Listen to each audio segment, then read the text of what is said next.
puis qu'elle s'explique, c'est pas grave. Il reste l'observation. J'ai du mal à comprendre les gens. Ils se sont trompés, ils se sont trompés. Non. Ma vidéo, je pensais que c'était l'OVNI, ça ne l'est pas. Ça arrive, c'est pas grave. On l'enlève, il reste l'observation. Point.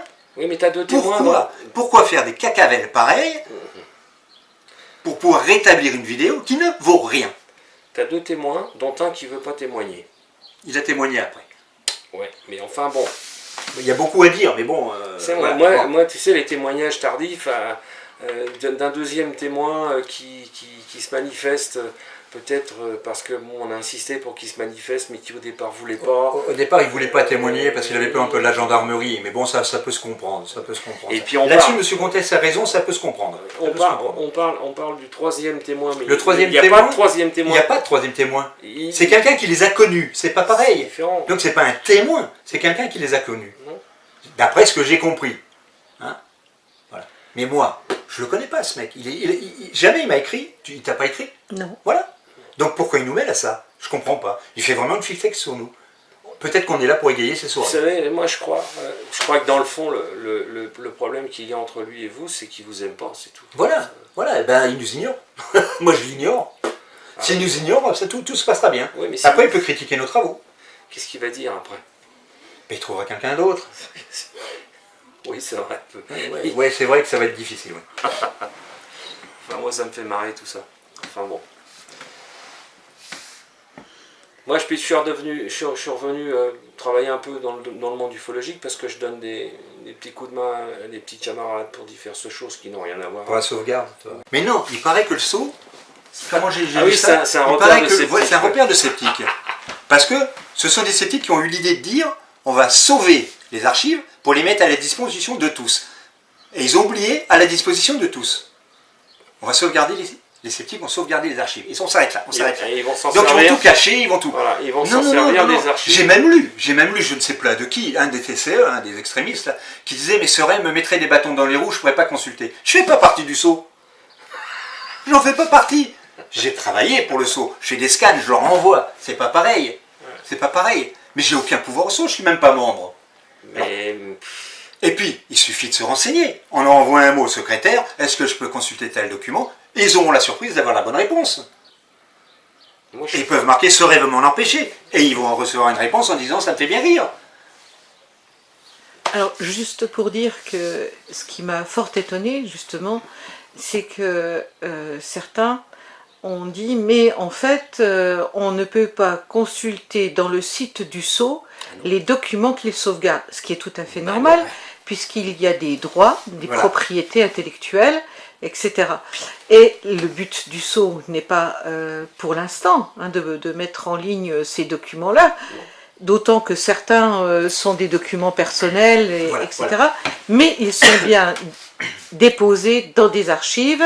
Et ils sont consultables, mais sur place. Mais pas voilà, la c'est ça. totalité, il y a des courriers privés qui resteront privés, voilà. Mais bon. Ce ne sont pas des archives dans des maisons personnelles, pas dans des maisons privées. Non, dans des années. Ce sont des archives départementales, voilà.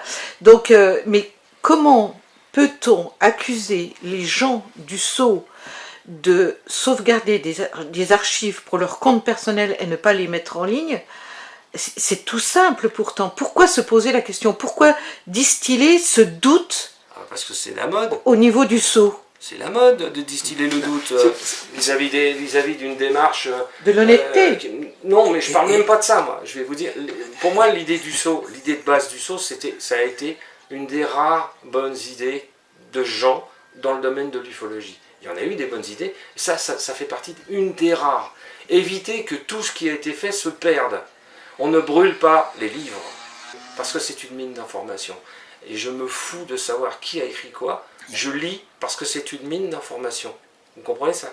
Donc, on peut pas accuser le sceau de quoi que ce soit, parce que justement, cette sauvegarde, elle est faite pour l'avenir, pour ceux qui voudront travailler sur le sujet, ou qui voudront se renseigner sur ce qui s'est passé à une certaine époque, sur ce sujet-là. Et puis, effectivement, ce sera pour tout le monde. Il n'y a pas de restriction, il n'y a pas de couleur ufologique à avoir pour accéder à ça. Il faudra faire l'effort, d'aller Voilà. effectivement dans les archives départementales, C'est là où je voulais pour en venir. compulser ces archives. Le mot est fort. Il faut faire Il l'effort. faudra faire l'effort. Or, les L'effort gens- de sauvegarde a été fait. Or, les gens, ce qu'ils veulent, c'est S'ils le confort. Non, mais ça, ils iront. Non, mais c'est ça, c'est ça. ils Les iront gens se veulent le faire foutre. confort. Avant que ce soit en ligne, il va tomber des gros grêlons. Non, j'ai Pour la des simple raison- informations. Non, mais je vais te dire un truc. Pour la simple raison, c'est que la masse de documentation actuelle, je ne parle pas que c'est l'avenir, mais déjà la masse de documentation actuelle qui est déposée en préfecture, enfin Aux AD. aux archives départementales, et celle qui est en cours de tri en ce moment dans les locaux du Sceau, Ça représente déjà moi 20 je ans peux de vous boulot. dire quoi. que là, il y a du boulot pour encore un 20 grand ans. moment. Et le boulot est fait par une poignée de gens. C'est pas des centaines de gens. C'est un peu comme le GEPAN. Hein. Le GEPAN, on dit, ah, le GEPAN, c'est ici, je sais pas ça. on en reviendra. Ils sont 3 pèlerins et 2 tondus à travailler Je pense qu'on là-dedans. va revenir. Faut arrêter un Je pense petit qu'on va peu. revenir. Alors, ce que je voulais dire aussi, c'est que pour la mise en ligne, il y a des choses qui peuvent se mettre en ligne. Pas tout. Les revues, par exemple. Ouais. Mais il faut les accords. Il faut les accords. Et bien, ces gens-là, qui se prennent en main, tu n'auras pas fait grand-chose, tu auras simplement demandé l'autorisation. Elle est énorme, cette autorisation. Ça sera jamais fait. Voilà, c'est tout. Non, mais moi, je passe Mais le non. message, je le dis, je passe le message. Mais cherche Voilà. pas. Rien que le fait de savoir que cette documentation pourrait arriver sous les yeux des sceptiques, rien que pour ça, ils seraient capables de foutre le feu. Mais elle est déjà sous les yeux des sceptiques. Bah oui, je sais bien, mais Mais pas que des sceptiques. De beaucoup de il croyants ne qui faut- travaillent au saut. il ne faut pas que la pensée sceptique. Alors c'est quoi la pensée sceptique? Je sais pas. Mais si, moi je l'ai résumé, elle est simple. Hein. C'est les gens qui prennent le temps de vérifier ce qu'on leur raconte. Déjà, quand tu dis que tu me racontes ça, ok, d'accord, tu as un début de preuve de ce que tu m'avances là, parce que quand même, c'est un peu extraordinaire. Là déjà, tu es un tout petit peu sceptique et tu deviens chiant très rapidement. Et ça, c'est des choses qu'ils ne supportent pas. Tu les crois pas sur parole, tu crois pas le témoin sur parole, alors tu es chiant. Et tu nous donnes du travail quand même, parce qu'il faut prouver ce qu'on avance, et ça, on n'est pas capable de le faire tout le temps. Tu comprends? Mais c'est pas un problème de croire ou de pas croire, c'est un problème d'écoute. Si tu commences à partir en disant je vais croire ou pas croire, tu vas biaiser ton jugement. Non, tu es là pour écouter. Oui. Voilà. Et après, tu fais ton travail, t'expliques pas, c'est tout. Voilà. En fait, je pense quand même qu'il y a effectivement quelque chose de fondamentalement différent entre un TC, et c'est pas péjoratif, hein, tenant croyant. Ouais, hein. non, c'est pas péjoratif du Pas tout. du Moi, j'ai tout, beaucoup de hein. respect pour eux. Par contre, c'est vrai que TCE, c'est plus connoté Ah oui, parce que exprès. ce sont des extrémistes. En fait, Ils sont peu nombreux, mais ils existent. ils faut le savoir. existent et ils veulent absolument avoir la main mise sur tout et ils sont surtout très agressifs. Mais ce que je veux dire par là, c'est que la différence fondamentale entre les TC et ceux qui utilisent la méthode sceptique, c'est que le fait de croire ne demande aucun effort. En revanche, le fait de vérifier les sources, de chercher des explications prosaïques, etc., demande un investissement beaucoup plus important. Et je Ça pense demande que beaucoup de travail. fondamentalement, c'est demande une du grosse travail. différence. Alors, j'ajouterais juste une chose, donc ça demande beaucoup de travail, c'est sûr, mais le fait de croire, ça ne demande pas d'effort, je suis d'accord, mais ce n'est pas condamnable. Absolument. Non, je Nous voudrais sommes bien- rajouter qu'on soit bien d'accord, On ce est n'est bien pas d'accord. condamnable. Moi, je discute avec pas mal de tenants croyants, quoi, de TC, Qui ont ça se passe bien, ils ça se ont, passe bien. mais bien Et sûr. j'en vois sur des forums, hein, je l'ai déjà dit une fois, je le répète, sur Mystère des OVNI, il y en a un ou deux, ils ne sont pas mauvais du tout. Hein. Pas mauvais du tout, ils pourraient en apprendre même à certains sceptiques. Hein. Donc, comme quoi, voilà. Mais voilà, bah, c'est comme tout. Il y a certainement des très mauvais chez les sceptiques qui sont trop, je sais comment te dire, agressifs. Ça ne veut pas dire qu'ils ont tort, mais trop agressifs. Et puis, bah, il y a les TCE aussi qui sont, hélas. Ils sont aigris de la secours. Voilà. Voilà, c'est tout. Hein. Alors, je pense qu'effectivement, on est dans quelque chose qui est, je crois, important en ufologie. C'est que, comme pour la sauvegarde des archives, ça demande un investissement personnel, ça demande du temps, quelquefois un peu d'argent, pas Beaucoup. toujours. Beaucoup. Ça dépend du niveau dans lequel on s'investit. Et puis, ça demande de la réflexion, alors que si on est croyant et extrémiste, TCE, c'est du rêve, et c'est souvent quand même associé à de l'irritabilité, ou de l'agressivité, parce que ils Et au manque du s'imaginent que... discernement. et s'imagine que le fait d'être sceptique et de chercher des explications prosaïques avant de croire quelque chose d'extraordinaire, c'est de l'agression envers eux. Je ne sais pas si vous ressentez ça comme ça. Ouais, c'est ça. En gros, tu peux pas... là aujourd'hui, j'hésite à écrire des choses simplement pour le fait de ne pas piétiner des gens que je connais, que j'apprécie, qui sont même parfois des amis, mais qui sont dans le délire. Donc c'est difficile de tout mettre à zéro et puis de dire mais attendez les gars, non, vous y êtes pas, c'est pas du tout ça, voilà exactement ce qui s'est... Non, j'écris pas. Je préfère ne pas le faire.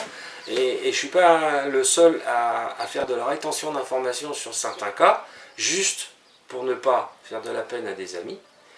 Mais aussi, il y a de la rétention d'informations au plus haut niveau, et je le sais, parce qu'il y a des cas ufologiques connus, des piliers de l'ufologie, qui sont cités à tout bout de champ comme étant les choses indémontables, indéboulonnables, mais qui le sont depuis largement les années 80 et même parfois avant. Simplement, ça ne sera jamais publié pour la simple raison, c'est qu'il y a intrusion dans la vie privée des gens, et il y a aussi divulgation du secret médical. Ça m'a été expliqué, mais vraiment mot à mot, parce que j'ai demandé des explications. J'ai fait l'effort de demander des explications.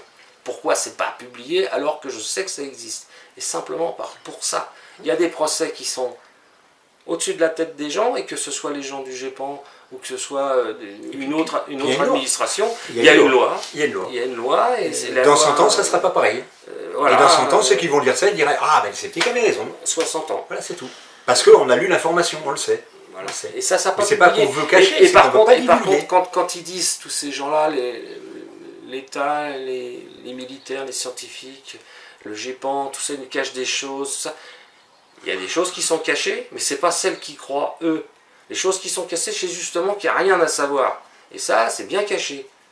Parce qu'il y a des raisons qui font qu'il vaut mieux pas qu'on sache qu'il n'y a rien à savoir. Et notamment dans des affaires où il y a des gens qui ont encore de la famille aujourd'hui, hein, par exemple. Oui, il y a un cas très célèbre, où on ne peut pas mettre le PV en ligne parce que parce qu'il y a encore de la famille. Il y a de la famille qui s'est opposée à cause du rapport de gendarmerie. Même pas.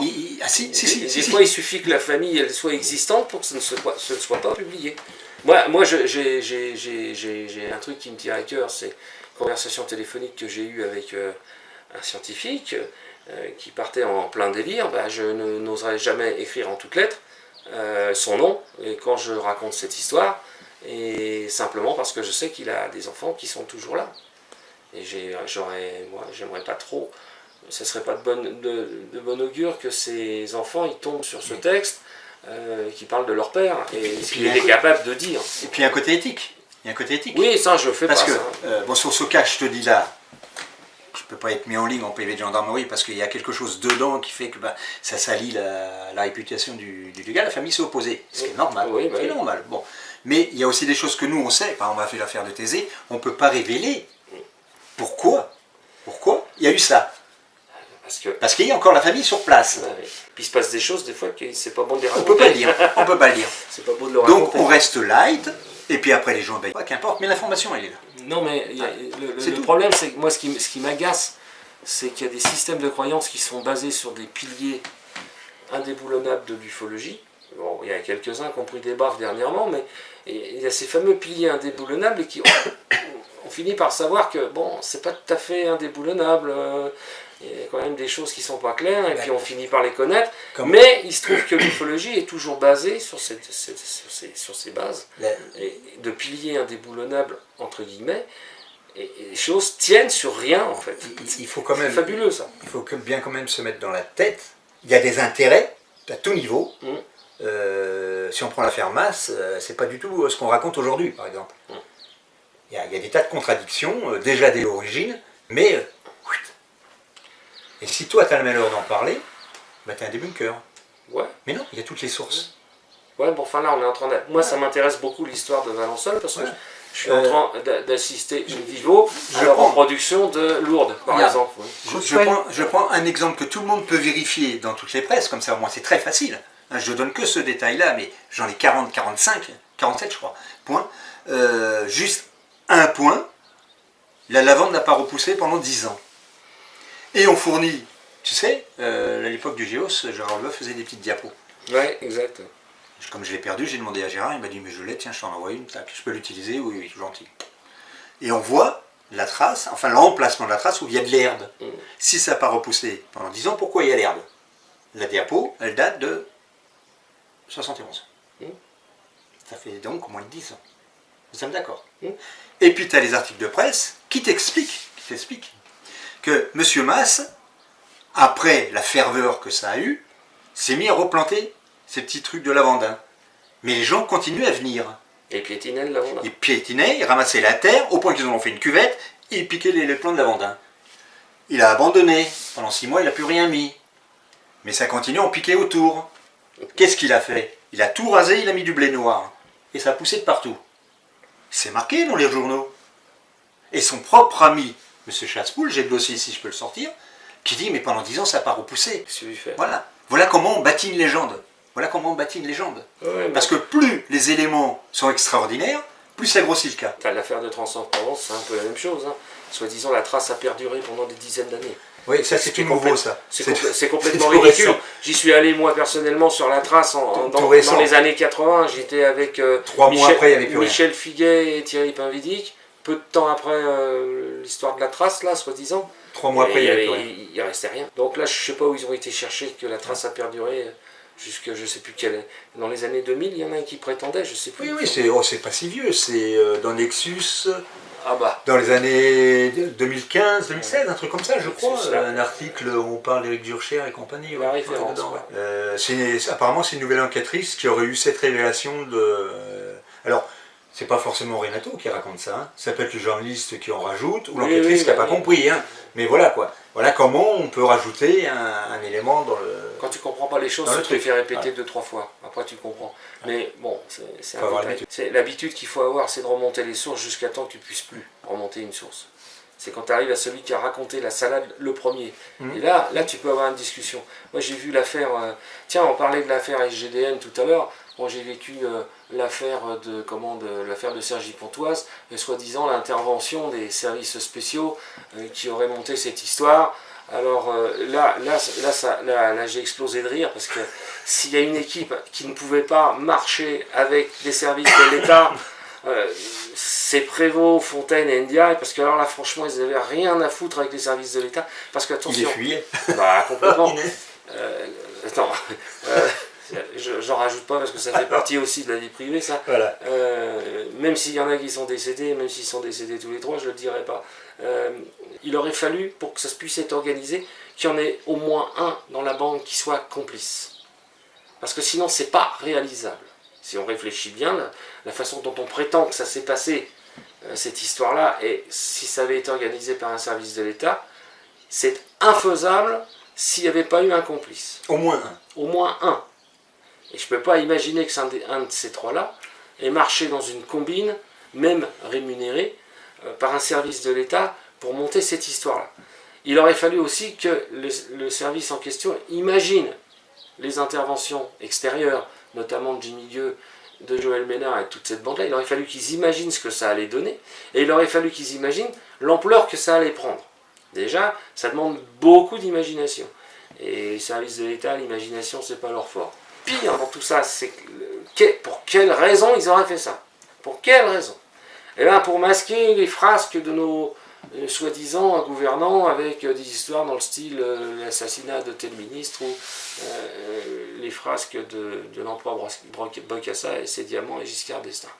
Comme s'ils avaient besoin de monter un truc aussi niais pour masquer ce genre de choses. Et il y a eu cette espèce d'entrevue qui aurait été réalisée entre un ufologue et un membre du service de l'État qui aurait pris rendez-vous avec cet ufologue et qui lui aurait donc raconté qu'effectivement, ils étaient au courant, c'était une manipulation socio-psychologique pour voir comment réagirait la police, la gendarmerie, l'armée face à une situation comme celle-ci. Un truc totalement secret, que si jamais l'ufologue en question qui avait été mis dans la confidence le révélait, ce serait nié. C'est un petit peu comme dans Mission Impossible, cette bande s'autodétruira, quoi. Et l'ufologue en question, il nous a pondu un petit texte papier écrit de sa main et qu'il a transmis donc au GEPAN, et où il raconte tout son dialogue avec ce monsieur D, parce qu'on n'a pas son nom. Et dès que le GEPAN a essayé d'isoler, mais qu'effectivement, bon, il se trouve qu'il y a quelqu'un qui correspond, qui aurait été travaillé dans un des services de l'État. Mais ça n'a pas été plus loin comme investigation, puisque le GEPAN avait décrété que finalement, bon, il n'y avait pas matière à faire une enquête scientifique sur l'affaire de Cergy Pontoise, c'était plutôt une enquête judiciaire qu'ils n'avaient pas les moyens de mener. Parce que le GEPAN n'a pas les moyens de mener l'enquête judiciaire. Si les gens ne le savent pas, c'est mieux. Donc, en fait, je suis remonté jusqu'à Jacques Vallée pour lui demander des explications, puisqu'il a quand même publié ça dans un de ses livres, cette histoire de manipulation de l'État dans l'affaire de Cergy Pontoise, manipulation dont les éléments lui sont parvenus par un de ses correspondants locaux, que j'ai fini par isoler, et puis à qui j'ai posé les questions, puisque Jacques Vallée ne répond pas aux questions qu'on lui pose par mail. Donc j'ai remué un peu ciel et terre pour trouver... il m'a contacté dans la foulée. Pour trouver l'auteur de ce rapport qui aurait rencontré ce personnage de l'État. Et finalement, pour en arriver à la situation suivante, c'est que l'auteur de ce rapport ni l'avoir rédigé, ni l'avoir donné au GEPAN, se souvient pas l'avoir jamais vu, même jamais vu, et il accuse une tierce personne en fait d'avoir réalisé ce document et d'avoir rencontré cette personne du service de l'État. Mais c'est quand même lui qui a informé Jacques Vallée. Alors, bon, c'est quand même assez scabreux, c'est un peu l'histoire de l'homme qui a vu l'ours, et on en arrive au final à rien, parce qu'il n'y a rien derrière tout ça. Et quand on sait, voilà, quand on sait la raison réelle pour laquelle l'affaire de Cergy Pontoise a démarré, et je ne dis pas qu'elle a été organisée, parce que je dirais plutôt que c'est parti dans la désorganisation dès le départ. Et quand on sait pourquoi ça a été fait, et puis l'ampleur que ça a pris, c'était complètement imprévisible, il n'y avait rien de prémédité dans tout ça. C'est un délire de départ qui a pris une ampleur imprévue, et sur laquelle certains ont sauté, bien entendu, pour en tirer un maximum de bénéfices, pas forcément au niveau financier, mais un bénéfice certain quand même. Voilà. Et les histoires de documents secrets qui traînent entre les mains des ufologues, j'en ai jamais croisé, vraiment, qui soit issu d'un service quelconque et qui soit effectivement un document secret. Les documents qui circulent, tout ce qui est issu de l'US Air Force, tout ça, caviardé à mort, il y en a des milliers qui sont éparpillés partout, tout le monde en a. Tout ça, ça sert à rien, c'est du vent. Il n'y a rien dedans, il n'y a rien à en tirer. Et là, en France, avec l'affaire de Cergy Pontoise et l'affaire des GDN maintenant, on a l'illustration de ce que, bon, en fait, de ce qui se passe un peu partout. On essaye par tous les moyens de faire croire au grand public que les services spéciaux, l'État, l'armée, la gendarmerie, les scientifiques nous cachent la réalité d'un phénomène, nous cachent la réalité des choses, alors qu'en fait, il n'y a rien à cacher. Il n'y a pas de document secret, il n'y a rien de tout ça. Achetez-le, il y a tout dedans. Oui, il y a tout dedans, achetez-le, achetez-le. Ah, on va dire que tu fais du commerce. Hein. Oui, mais c'est fait pour. Alors qu'en fait, est-ce que tu peux nous dire approximativement, Patrice, justement, quel est le montant de tes revenus avec les dossiers de Septic OVNI? Je peux pas révéler ça quand même. c'est fabuleux. S'il faut. Et tu en as vendu plusieurs milliers? Oh là, des millions, des milliards. J'ai pas le chiffre en tête, mais il y en a un qui avait dit que ça se vendait pas ni rien. Je crois qu'on doit être aux alentours de 600. C'est vrai que c'est pas beaucoup. Je reconnais, hein, c'est pas beaucoup. Donc ça te fait à peu près 60 € de revenus? À peu près. Voilà, et tu as donné combien de livres? Ah bah pour le faire et autres, ça m'a coûté environ 300 €. Voilà, d'accord. Bon, c'est juste pour non, mais, que les gens aient une idée de... C'est pas la peine, c'est pas la peine. De la réalité des choses et qu'ils ne croient pas je voyais qu'ils faisaient du pas l'intérêt, commerce. parce que de toute façon, ils ne courront jamais là-dessus.